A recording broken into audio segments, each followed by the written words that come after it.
सरहद पार से घुसपैठ कराने के लिए फायरिंग होती है तो हिंदुस्तान की फौज भी तबाही के गोले बरसाती है।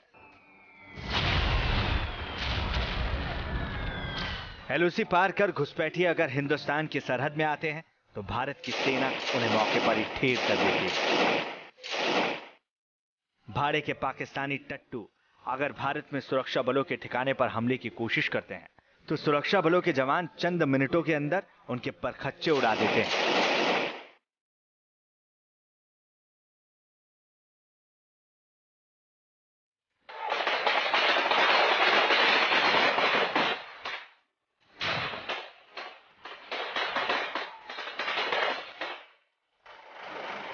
पाकिस्तान अगर चंद पैसे भेजकर कश्मीर में बैठे कुछ गद्दारों के जरिए पत्थर फेंकवाने की साजिश करता है तो सुरक्षा बल के जवान एक पत्थरबाज को जीप के आगे बांधकर बुजदिलों को आईना भी दिखा देते हैं। पाकिस्तान में बैठे आतंक के आका कश्मीर में दहशतगर्दी की नई नई तंजीम खड़ी करना चाहते हैं और उन्हीं के आतंकी संगठन में भगदड़ मच जाती है। कश्मीर में हालात बिगाड़ने के लिए सोशल साइट पर अफवाह फैलाई जाती है तो सिक्योरिटी फोर्सेस जमीन पर उन अफवाहों को खारिज करके दिखा देती है।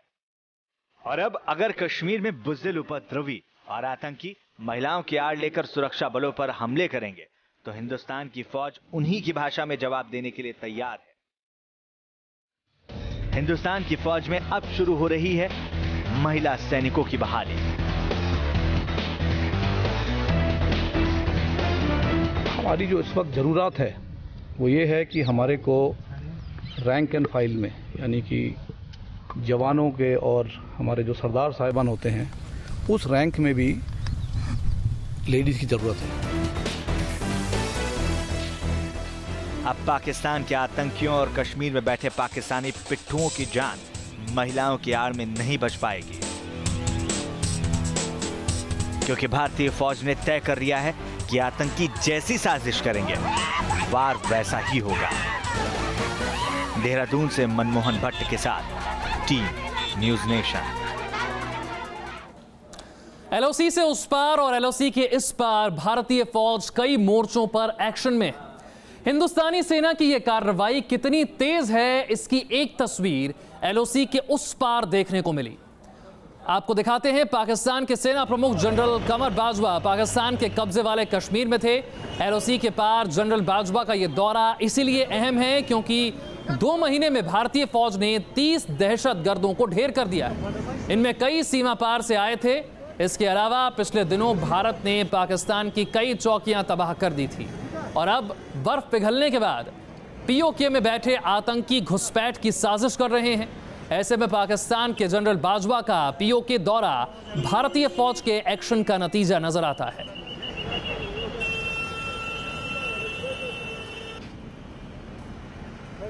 ये 2 तस्वीरें आपको दिखा रहे हैं किस तरह से एलओसी के उस पार पीओके में बाजवा नजर आ रहे हैं और इस तरफ एक्शन में है इंडिया।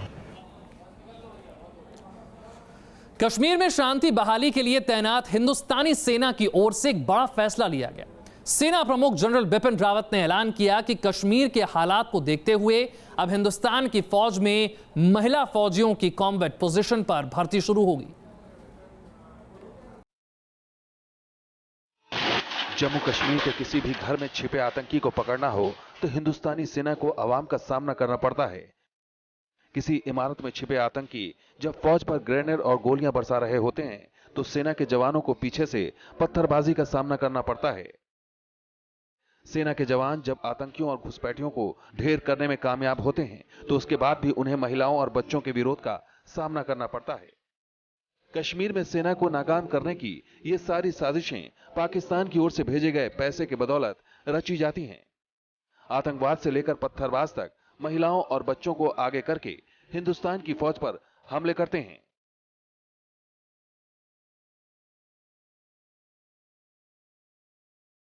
इन तस्वीरों को देखिए, कैसे महिलाओं को आगे करके उपद्रवी लड़के सुरक्षा बलों पर हमला कर रहे हैं और भारतीय सेना के हथियारबंद जवान सब्र दिखाते हुए महिलाओं के उग्र प्रदर्शन को बर्दाश्त करते हैं।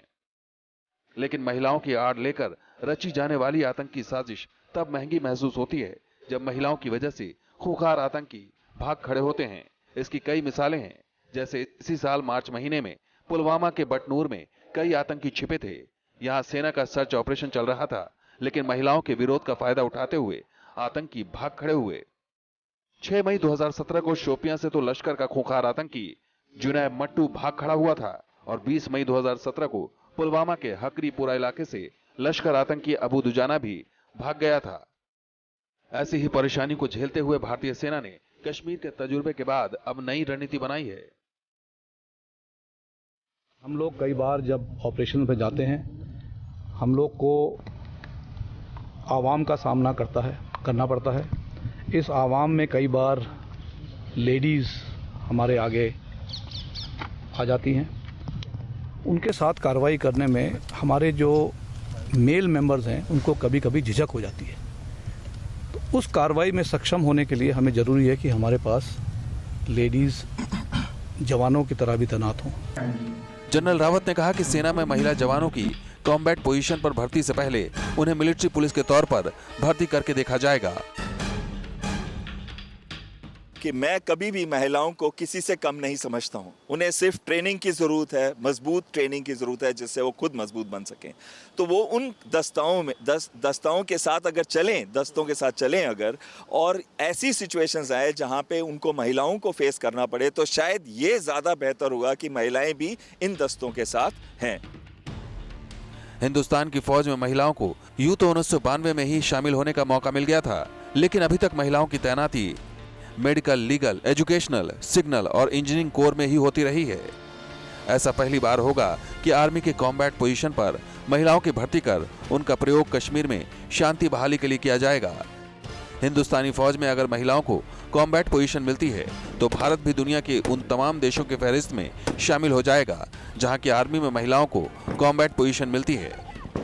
इनमें America, Canada, Britain, Finland, Germany, Denmark, France, Israel, Australia, Norway और स्वीडन शामिल हैं। हालांकि अभी भारतीय फौज में महिलाओं को कॉम्बैट पोस्ट पर भेजने में वक्त लगेगा, लेकिन उससे पहले कश्मीर में महिलाओं की आड़ लेकर आतंकी साजिश रचने वालों के खिलाफ महिला सैनिक जरूर उतारी जाएंगी। देहरादून से मनमोहन भट्ट के साथ टीम न्यूज नेशन। तो जैसी साजिश होगी वैसा वार होगा। जम्मू कश्मीर में आतंकवाद को निपटाने के लिए भारतीय सेना ने जो प्लान बनाया है वो कामयाब होता दिख भी रहा है।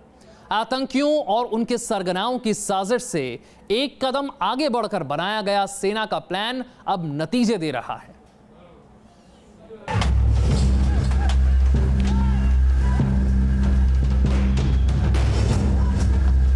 जम्मू कश्मीर की सड़कों पर नौजवान पत्थर बरसाते दिखते हैं। पाकिस्तानी दलालों ने स्कूली लड़के और लड़कियों के हाथों में भी अब पत्थर थमा दिए। जम्मू कश्मीर की नई पीढ़ी में नफरत का जहर भरने वालों के खिलाफ भारत की फौज ने भी उसी भाषा में अब जवाब देना शुरू किया, और इसकी पहली चेतावनी जनरल रावत ने काफी पहले दे दी थी। The local population, that people who have picked up arms, and these are the local boys, if they want to continue with this acts of terrorism, displaying flags of ISIS and Pakistan, then we will treat them as anti-national elements and go helter-skelter for them. General Rawat की इस चेतावनी को सुनकर जो संभल गए वो बच गए, लेकिन जिनकी आंखों पर नफरत का पर्दा चढ़ा रहा, उनके लिए कश्मीर में सुरक्षा बलों ने नया रास्ता अख्तियार किया। सुरक्षा बलों की जीप के बोनट पर बंधे एक पत्थरबाज की ये तस्वीर मीडिया में बहुत वायरल। ये जम्मू कश्मीर में चुनाव के वक्त की तस्वीर है। उस दिन यह पत्थरबाज वोट देने आने वालों और सुरक्षा बलों पर पत्थरबाजी कर रहा था। पोलिंग बूथ पर आने वालों को रोकने की कोशिश करते हुए इसे पकड़ा गया और फिर इसे जीप के बोनट पर बांधकर पत्थरबाजों के सामने ले जाया गया। जम्मू कश्मीर के हालात बिगाड़ने के लिए आतंकियों की नजर घाटी के नौजवानों पर है। नौजवानों को आतंक की राह पर धकेलने के लिए सोशल साइट पर तरह तरह की अफवाहें फैलाई जाती है। कई बार नौजवान इसके चपेट में भी आ जाते हैं। इस वक्त ऐसा है कि जो कश्मीर में जो है एक मिस इन्फॉर्मेशन या डिस इन्फॉर्मेशन कैंपेन चलाया जा रहा है, जो कि सोशल मीडिया के जरिए वहाँ के जो नौजवान हैं उनको भड़काया जा रहा है, उनको बहलाया फुसलाया जा रहा है, जिससे कि वो गलत रास्ते पर चल रहे हैं। हमारी तो कोशिश यही रहेगी कि जितने भी ये नौजवान हैं जो गलत रास्ते पर भटक गए हैं, ये जो हैं हथियार डालकर हमारे साथ मिलकर काम कर रहे हैं। आतंकियों की नापाक कोशिशों की ही मिसाल कश्मीर का ये जवान है, जिसका नाम है दानिश अहमद। सब्जार की मौत के बाद सोशल साइट के जरिए ही नौजवानों को उसकी मैयत में शामिल होने के लिए बुलाया गया। हिजबुल कमांडर सब्जार के मारे जाने के बाद ग्रेनेड लेकर नारेबाजी कर रहे दानिश को जब आतंकियों की उगाही के धंधे और अय्याशी के लिए आतंकवाद के सच का पता चला तो उसने आतंक की राह छोड़ दी और सरेंडर कर अमन के रास्ते पर लौट आया। सरहद हो या एलओसी या फिर घाटी के इलाके, पाकिस्तानी घुसपैठियों के दिखने का मतलब है उनकी मौत। पिछले 2 महीनों से जम्मू कश्मीर में सेना के नए मास्टर प्लान पर काम शुरू हो चुका है। अब घुसपैठिए या तो घुस नहीं पा रहे हैं या फिर घुस जाने के बाद ढेर कर दिए जाते हैं। हाल के दिनों में घटनाएं घट रही हैं और हम लोग ने जो है अपना काउंटर इन्फिल्ट्रेशन ग्रिड, ताकि सरहद पार से टेररिस्ट घुसपैठ न कर पाए, उस पर जोर दिया है और हमें इसमें काफ़ी हद तक पिछले दिनों में सफलता प्राप्त हुई। जनरल रावत अगर कहते हैं कि घुसपैठ कम हो रही है तो उसके पीछे वजह है। जरा ये आंकड़े देखिए। जून के महीने में 8 से 10 जून के बीच 13 आतंकी ढेर किए गए हैं। मई के महीने में 17 आतंकियों का एनकाउंटर हो चुका है, यानी सिर्फ 2 महीने में 30 आतंकी हिंदुस्तानी फौज के शिकार हो चुके हैं। पिछले 3 दिनों में 5 इन्फिल्ट्रेशन बिट्स और 5 इन्फिल्ट्रेशन बिट्स को इंडियन आर्मी ने लाइन ऑफ कंट्रोल पर ही फॉइल कर दिया। जहां इंडियन आर्मी के जवान हर जगह पर लाइन ऑफ कंट्रोल पर मौजूद हैं और दिन रात सुरक्षा, लाइन ऑफ कंट्रोल की सुरक्षा में लगे हुए हैं, वहीं दूसरी ओर इंडियन आर्मी अब हाई टेक्नोलॉजी का इस्तेमाल भी करने लगी है। जहां एक तरफ ड्रोन कैमरास लगाए गए हैं, वहीं दूसरी ओर लाइन ऑफ कंट्रोल के कई जगहों पर नाइट विजन कैमरास इंस्टॉल किए गए हैं। साथ ही राडार इमेजिंग भी अब शुरू कर दी गई है, जिसकी वजह से जो पूरा लाइन ऑफ कंट्रोल है फुल प्रूफ बन गया है। वीडियो जर्नलिस्ट मोहम्मद यूनिस के साथ Idris loan, news nation, Baramulla. Jammu Kashmir के आतंक के खात्मे के लिए जनरल रावत एक और मोर्चे पर सेना को चुस्त दुरुस्त करना चाहते हैं। हिंदुस्तानी फौज अब नई नई तकनीक का इस्तेमाल कर कश्मीर के खास हालात से निपट रही है और इसी कड़ी में अब हो रहा है उस हाइपर सेंसिटिव रडार का इस्तेमाल जो दीवार के पार छिपे आतंकी को ढूंढ निकालता है। आए दिन हिंदुस्तान की सेना के साथ एनकाउंटर हो रहा है और ऐसे कई मौके आए हैं जब आतंकी जवानों की आंख में धूल झोंककर फरार हो, लेकिन अब दहशतगर्दों की साजिश कामयाब नहीं होगी। अब आतंकी भारतीय जाबाजों की गोली से बच नहीं सकेंगे, क्योंकि अब भारतीय सेना के बेड़े में जो अचूक हथियार आया है वो आतंकियों की हर चाल को नाकाम कर देगा। इंडियन आर्मी ने फैसला किया है कि काउंटर इंसर्जेंसी प्रोग्राम्स में अब वो राडार इमेजिंग का इस्तेमाल करेंगे। राडार इमेजिंग का मतलब ये है कि अब दीवारों के बीच एक्सरेज किए जाएंगे। सेना के पास अब ऐसा रडार आ गया है जो आतंकवादियों को खोजने में सबसे बड़ा मददगार साबित होगा। इस रडार को दिव्य चक्षु का नाम दिया गया है। इस रडार की मदद से दीवार के दूसरी तरफ भी आसानी से देखा जा सकेगा।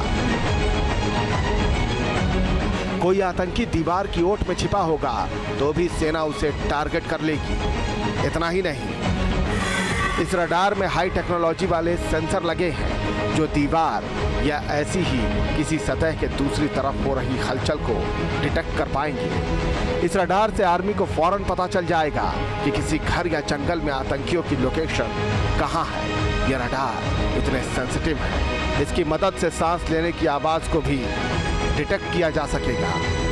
जो कन्वेंशनल रेडार्स हैं जो हवाई जहाज़ को डिटेक्ट करने के लिए लगाए जाते हैं, हाई पावर रेडार्स होते हैं वो, और वो कोई भी ऑब्स्ट्रक्शन बीच में आता है तो उसको भी पिकअप कर लेते हैं।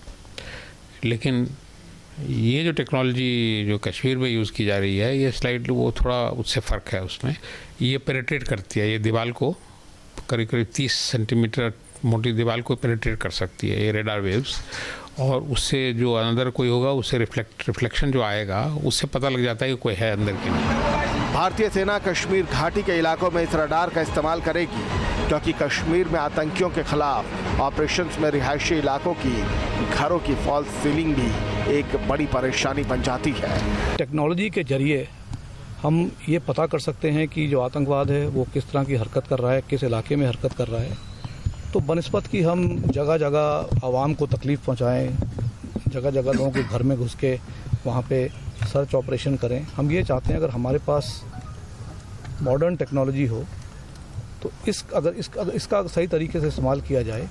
ऐसे ऑपरेशन में ये रडार बेहद कारगर साबित होने वाला है। इतना ही नहीं, सेना के इस नए ब्रह्मास्त्र रडार के इस्तेमाल से जंगल या घरों में छिपे आतंकियों की हरकतों को स्कैन किया जा सकेगा। इस रडार में इलेक्ट्रोमैग्नेटिक वेव्स का इस्तेमाल किया गया है, यानी दीवार के दूसरी तरफ होने वाली हलचल को ये रडार डिटेक्ट कर आर्मी को रियल टाइम डाटा देंगे। कश्मीर में आतंकियों से मुकाबला करने में इस रडार से बहुत मदद मिलने वाली है। साथ ही सेना को इस बात की चिंता भी नहीं रहेगी कि आतंकियों से मुकाबला करते वक्त कोई बेगुनाह शिकार न बन जाए। Team news nation. बने रहिए न्यूज़ नेशन के साथ, क्योंकि खबरों का सिलसिला यहां कभी नहीं थमता।